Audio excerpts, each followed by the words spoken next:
Hi, Shalom. I'm Richard Angeles.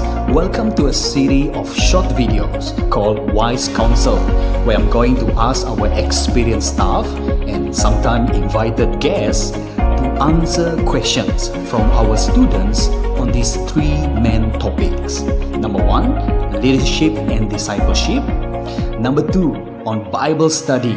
And number three, on current issues, particularly concerning the Christian Fellowship CF in our college and university. We hope to provide biblical and basic counsel to inspire our students towards holistic growth in Christ and to empower them to live out the gospel. The scripture says this in Proverbs chapter 11, verse 14. Where there is no guidance, a people falls, but in an abundance of counselors, there is safety. Hai, selamat datang ke Wise Counsel di dalam season yang kedua, dan ini ialah episod yang ke-6. Dan saya lah Richard Angeles, dan bersama dengan saya ialah Madam Sandra. Hi, how are you, Madam? Saya sehat, terima kasih. Dan sebagaimana dalam topik yang kita akan kupas ialah tentang beberapa karakteristik penasihat yang baik. Dan ini kita salah seorang ialah penasihat iaitu Madam Sandra, dan dia menjadi penasihat di Sigma College CF. Sigma College Sarawak. Sigma College Sarawak. Dan sudah berapa lama di sana? Saya bekerja di College Sigma Sarawak sudah 24 tahun. Yep. Tetapi sebagai penasihat untuk Persatuan SCF di College Sigma Sarawak selama 10 tahun. Okay. Daripada 2010 sampai 2019 lah. Yes. Sebab 2020 tak ada lagi. Yes, pandemic. Ya, so lebih kurang dalam 10 tahun, dan saya rasakan banyak pengalaman yang boleh dikongsikan, dan dalam episod ini Madam akan berkongsi beberapa perkara, dan saya harap ini boleh membantu beberapa penasihat yang mungkin mendengar daripada video ini dan juga terus memberi dorongan, sebab dalam FES struktur dalam CF selain daripada student sangat-sangat penting untuk CF Christian Fellowship di kampus, tapi salah satu tunjang yang utama dalam CF ialah penasihat, dan penasihat banyak membuka peluang pintu untuk FES melayani, dan juga lebih kurang sama seperti staff, tapi lebih dekat lagi dengan student, dan itu yang sangat-sangat menarik apabila kita berbual di sini lah. So mungkin saya terus bertanya kepada Madam Sandra. Sebelum itu, saya juga staff di kampus Sigma College Sarawak, dan pada mulanya profesional lah antara staff dengan penasihat. Lama-kelamaan we become friend. Itu yang menarik about this pelayanan Kristen kan. Tapi soalan saya, macam mana Madam terpanggil untuk menjadi penasihat? Okay, so sebelum itu selepas Madam berkahwin dan juga mempunyai anak-anak kecil, jadi untuk pelayanan di gereja memang tak dapat sepenuhnya aktif. So Madam pada waktu itu Madam sangat mencari juga untuk satu pelayanan, dan Madam berdoa, dan syukur puji Tuhan sebab pada tahun 2010 itu Tuhan menjawab doa Madam, di mana Madam telah dilantik dan dipilih untuk menjadi penasihat kepada SCF. Jadi itu satu peluang lah, dan saya percaya itu adalah rencana terbaik untuk Tuhan bagi Madam untuk melayani. Biasanya kalau dipanggil pada mulanya akan ada rasa mungkin tidak berapa layak, dan lama-kelamaan sudah biasa. Sebab salah satu kelemahan Madam adalah Madam tak berapa berani untuk bercakap di depan, dan kadang-kadang rasa nervous itu sangat menguasai sehingga nak cakap banyak pun dia jadi pendek. Dan bila pertama kali menjadi penasihat pun Madam tak sangat melibatkan diri di dalam aktiviti CF. Bila disuruh sharing dan sebagainya pun Madam selalu mengelak, bagi dengan orang lain dulu. Itulah mula-mula pelayanan sebagai penasihat di SPF. Dan dalam 10 tahun ini mesti ada banyak pengalaman yang manis, pilu, menangis, ketawa, bergembira dan sebagainya. Mungkin boleh ceritakan sedikit satu ataupun dua sesuatu yang kenangan lah, yang mengingatkan dan paling ingat lah buat masa sekarang. pengalaman ataupun ingatan ataupun pengalaman paling kisah-kisah. pengalaman paling manis.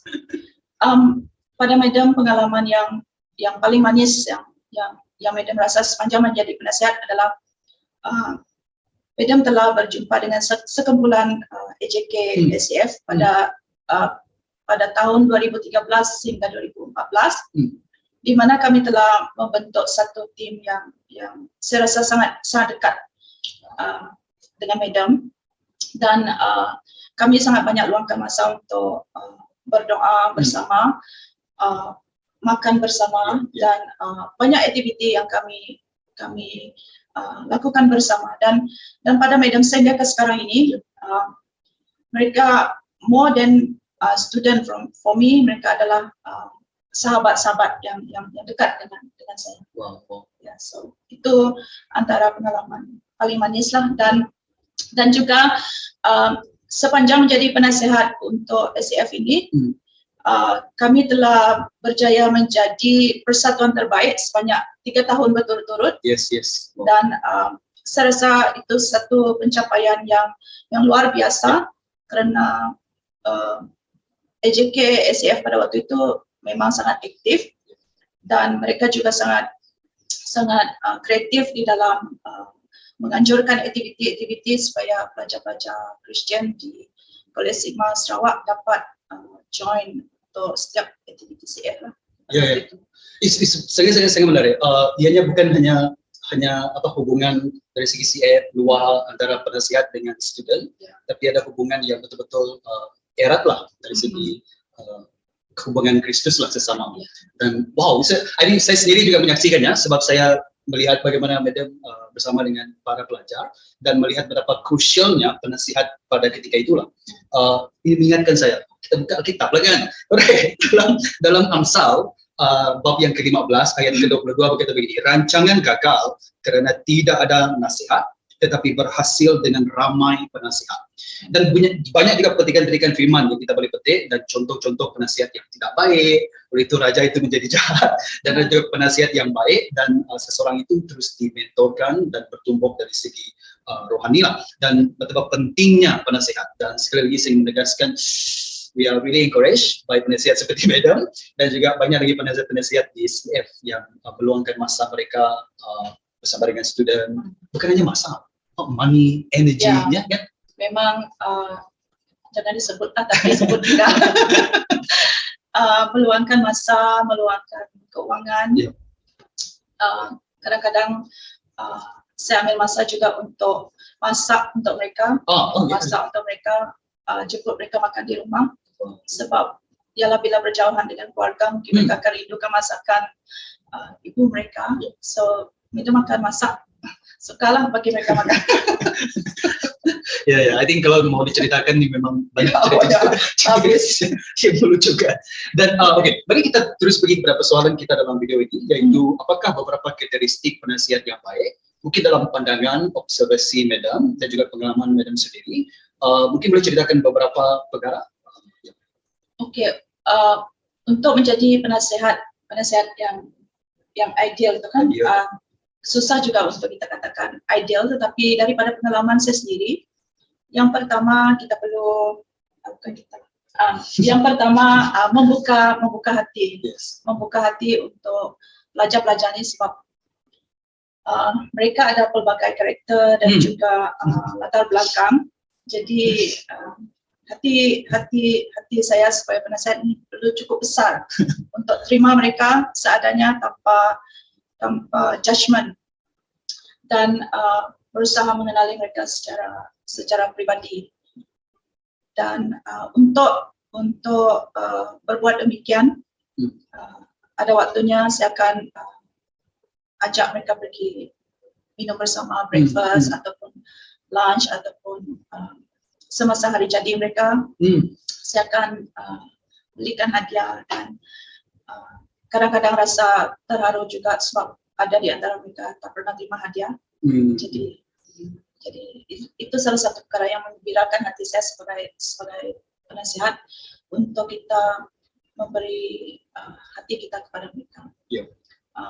Bila kita memberi hati ini, macam bila saya memberi hati ini, is very fragile, sebab saya juga ada potensi akan merasa terluka, tetapi saya percaya kan Tuhan itu luar biasa.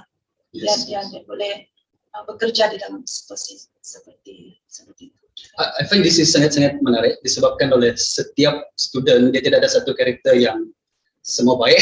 Ya. maksud saya tidak ada satu students yang kita expect sebab different mereka akan ada different personality, karakter dan sebagainya. Dan ini mengingatkan saya tentang bagaimana Yesus Yusuf dalam para rasul yang Yesus pilih itu berlainan karakter, dan setiap mereka Yesus melayani mereka dengan cara-cara berbeza. Mungkinkah itu yang sedikit sebanyak yang Madam maksudkan di sini? Betul. Saya memang sangat terdorong dengan belajar prinsip menerima itu daripada Tuhan Yesus sendiri. Karena satu prinsip yang saya belajar adalah kita perlu mengasihi tanpa syarat. Mengasihi tanpa syarat. Jadi Yesus mengasihi saya tanpa syarat walaupun saya banyak kelemahan dan kekurangan. Dan saya berdoa supaya saya juga diberi hati untuk mengasihi tanpa syarat. Yes. And this is interesting sebab dalam kita melayani student juga menjadi tempat di mana Tuhan menumbuhkan kita sendiri dari segi rohani, lebih-lebih roh seperti bersabar. Ya, sangat banyak bersabar. Ya, dan student kena bersabar dengan kita juga lah, kadang-kadang sikap kita pun macam itu. So membuka hati, interesting. Any other point yang lain selain pada? Selain itu kita juga Madam berusaha untuk membina perhubungan dengan mereka. Bukan sekadar perhubungan sebagai penasihat dengan pelajar, tetapi is beyond that. Mengenali mereka, mengenali pribadi mereka. Yes. Walaupun mungkin tidak semua yang Madam dapat bina perhubungan, tetapi mana-mana yang berkesempatan Madam kenal dan mereka juga mengenali Madam. Madam membina perhubungan dengan mereka. Dan kerinduan hati saya waktu itu adalah bila saya berkawan dengan mereka, mereka akan mendapat sesuatu yang baik, yang indah di dalam perhubungan itu, lebih-lebih lagi di dalam pertumbuhan rohani mereka. That is my biggest concern ataupun kerinduan terbesar untuk saya melihat mereka bertumbuh di dalam spiritual mereka. Dan of course dalam saya membina perhubungan dengan mereka, tidaklah terus bagi tahu kamu mesti buat ini, buat itu. Tetapi slowly mengenali mereka. Jadi syukur puji Tuhan sebab ramai juga mereka yang menjadi kawan selepas mereka bergraduan. Dan ini sangat-sangat menarik juga sebab kalau penasihat itu hanya datang untuk bagi arahan sana sini dan macam tidak ada bezanya antara persatuan. Dan ini menjadikan CF sangat menarik sebab CF walaupun dekat Sigma ialah klub, tetapi CF kita harus melihatnya daripada sudut yang lebih besar lagi, sudut pandangan Tuhan. Yaitu it's not just club, it is a fellowship, it's a friendship. Tapi sebagaimana apa Madam katakan tadi, memang kita tak boleh buat hubungan dengan semua. Tapi you can make hubungan dengan some few of our students. So priority saya waktu itu untuk membina hubungan adalah dengan AJKCF yang dilantik. Because saya percaya jika kita dapat membangunkan mereka, mereka juga akan dapat membangunkan pelajar-pelajar yang lain, rakan-rakan mereka yang lain. Jadi saya akan membina perhubungan dengan mereka. Dan saya juga selalu berkata kepada mereka semasa mesyuarat perjumpaan bahwa persatuan kita bukan persatuan yang biasa-biasa, tetapi persatuan yang luar biasa. Kenapa? Sebab ia adalah spiritual, something about spiritual. So dia tidak sama dengan persatuan-persatuan yang lain. Dan itu yang saya mau mereka lihat pada waktu itu, bahwa we are not ordinary, but we are something luar biasa. Kalau kamu terpikiran macam itu, nanti siap kamu jadi binasa. Bukan luar biasa. I think another point daripada yang kedua sebelum kita pergi yang ketiga, mungkin just sedikit lama dekat sini, ialah ayat tentang inisiatif. Di mana kadang-kadang kalau kita menunggu student datang dengan kita, memang sampai ke tua lah kita tunggu. But initiative is a very interesting point juga kan. Betul. Sebagai penasehat, saya juga mengambil inisiatif ya untuk tulis nama mereka, so saya selalu lupa, Yes. nama. And I try to call them by name.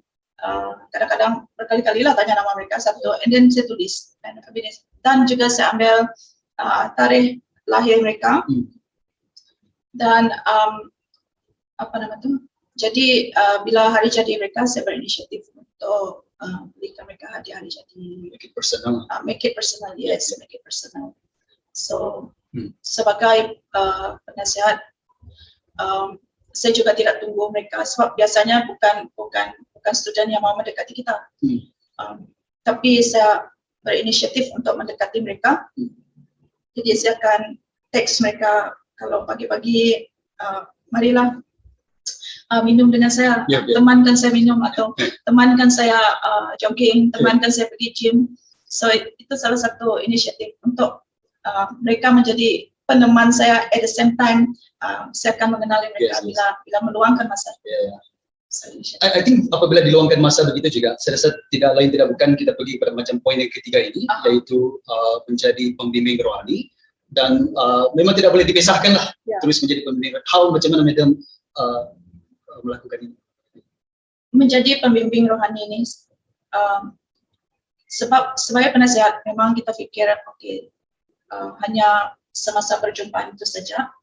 Tetapi saya melihat peranan saya juga, sebab saya percaya Tuhan hadirkan mereka dalam hidup saya adalah untuk mereka semakin mengenali Tuhan, bertumbuh di dalam rohani mereka.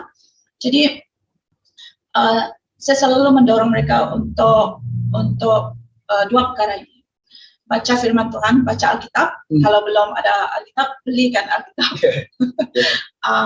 Dan juga berdoa, membaca firman Tuhan dan berdoa. Saya selalu dorong mereka, segala sesuatu di dunia ini akan berlalu, tetapi satu titik daripada firman Tuhan itu tidak akan berlalu, dan firman Tuhan itu adalah Tuhan sendiri yang berbicara kepada kita. Jadi dua perkara ini penting pada saya untuk encourage mereka, kerana selepas mereka tamat pengajian, dua perkara ini umpama bekalan mereka untuk terus bertumbuh di dalam kehidupan rohani mereka sendiri. Sebab saya tidak akan selamanya ada, mereka pun datang bermusim, 2-3 tahun lepas itu tamat pengajian tak ada lagi jumpa saya. Tetapi prinsip pengajaran ataupun apa yang telah kita taburkan dengan mereka itu membaca firman Tuhan dan berdoa, itu sesuatu yang kekal yang mereka boleh bawa, dan mereka boleh mendorong lagi yang lain untuk melakukan hal yang sama. Jadi itu yang saya salah. This is yes, of course, apabila kita membincangkan tentang menjadi penasihat, ada sudut dari segi manajemen, menggerakkan CF, paperwork dan sebagainya, dan bagaimana untuk menguruskan CF dan sebagainya, itu memang sangat penting. Dan saya tahu yang penasihat tahu benda ini terjadi. But I think yang ditekankan Madam dekat sini adalah tentang hubungan, and about the uniqueness of CF itu sendiri lah. Yes.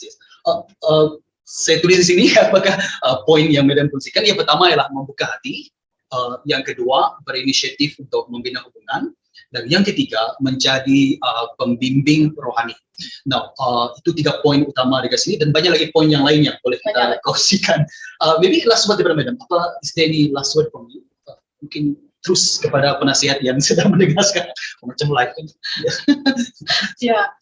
Jadi untuk menjadi penasihat, daripada pengalaman saya sendiri, apa yang saya boleh katakan di sini adalah kita kena ada hati untuk melayani.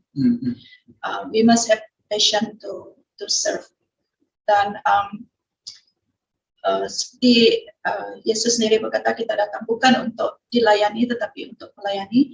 Jadi bila kita melayani ini, kita memang akan terdedah dengan elemen-elemen emosi, mungkin mood kita terganggu dan sebagainya. But apa yang selalu saya praktikkan adalah saya akan bawa semua perkara itu di dalam berdoa kepada Tuhan, dan saya dapat menjadi garam dan terang di tempat saya bekerja, di dalam persatuan CF, melayani di dalam persatuan CF. Dan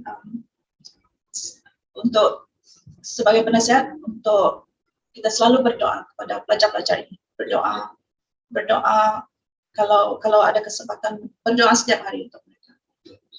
Dan semasa pertemuan CF itu berdoa kepada mereka. I mean, you go near them and pray for them.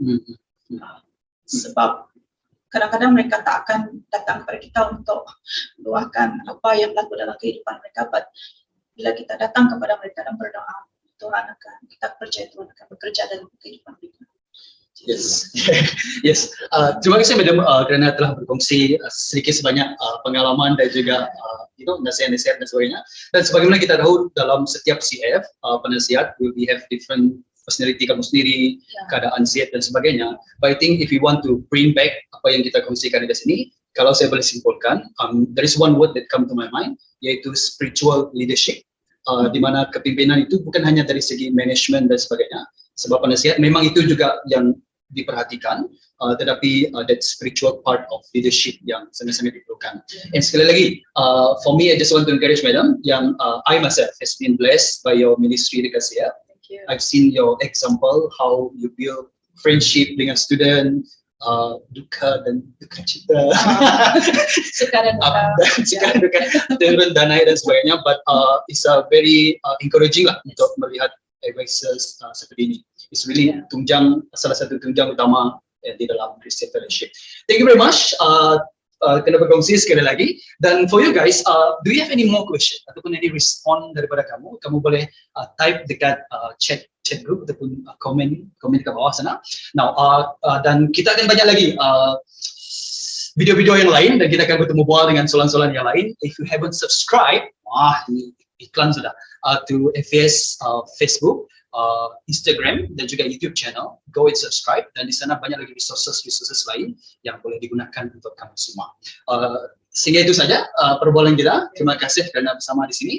Terima kasih juga kepada saudara Richard dan dari FVS kerana menjemput saya untuk temu bual pada sesi minuman sekali lah. Minuman. Okay. Alright, sehingga kita jumpa lagi dalam rancangan yang seterusnya. Bye-bye.